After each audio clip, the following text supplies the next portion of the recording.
নাহমাদুহু ওয়া নুসাল্লি আলা রাসূলিহিল কারীম আম্মা বা'দ। দেশ এবং প্রবাসে যে যেখান থেকে আমাদের অনুষ্ঠানটি দেখছেন সবাইকে জানাচ্ছি পবিত্র ঈদ উল ফিতরের শুভেচ্ছা। ঈদ মোবারক, ঈদ মোবারক। অনুষ্ঠানটি পরিবেশিত হচ্ছে তাহফিজুল কোরআন মডেল মাদ্রাসার সৌজন্যে। আজকে আপনাদের সামনে একটি গুরুত্বপূর্ণ বিষয় উপস্থাপন করব। ঈদ উল ফিতরের নামাজ আদায়ের পদ্ধতি। বছরে একবার ঈদ উল ফিতরের নামাজ আদায় করতে হয়, যার কারণে আমরা অনেকেই এই নামাজ পড়তে গিয়ে ভুল করে ফেলি। এখন আমি আপনাদেরকে ঈদ উল ফিতরের 2 রাকাত নামাজ কিভাবে আদায় করতে হয় প্র্যাকটিক্যালি দেখাচ্ছি। সর্বপ্রথম আমাদেরকে নিয়ত করতে হবে।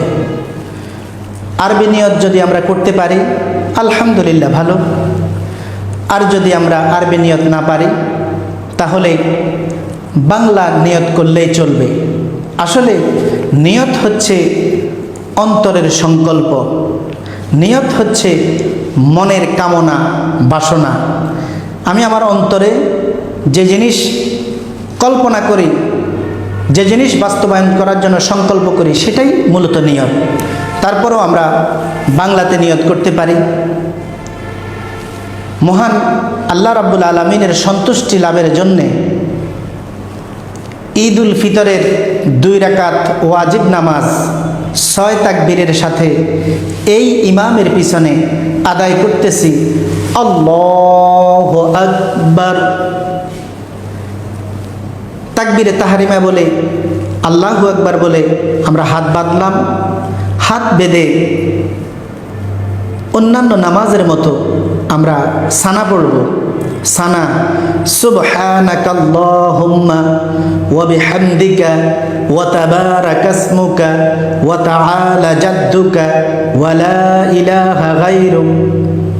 সানা পড়ার পরে অতিরিক্ত 3টি তাকবীর দিতে হবে। প্রত্যেকটি তাকবীরে কান পর্যন্ত হাত উঠবে এবং 2টি তাকবীরে হাত ছেড়ে দিব, 3য় তাকবীরে আবার হাত বাঁধব। আমি দেখাচ্ছি, আপনারা একটু লক্ষ্য করুন। আল্লাহু আকবার, আল্লাহু আকবার, আল্লাহু আকবার। হাত বেঁধে ফেললাম। যথারীতি অন্যান্য নামাজের মতো সূরা ফাতিহা পাঠ করব।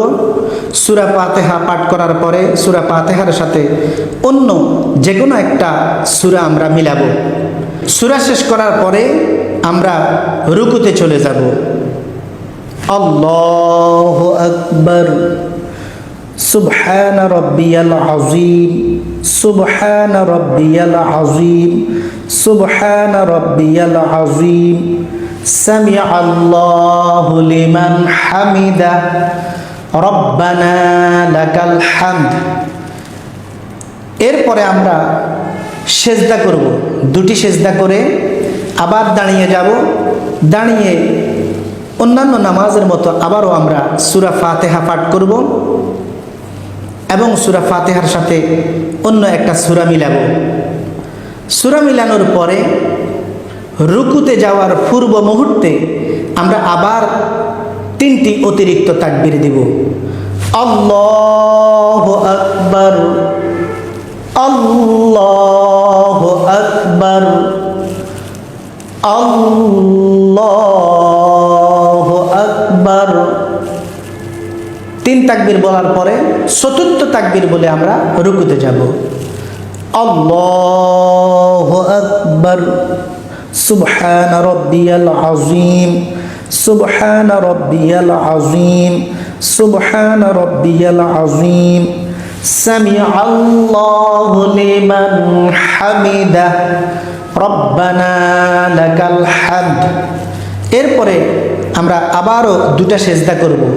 সেজদা দেওয়ার পরে আমরা তাশাহুদ পড়ার জন্য বসবো।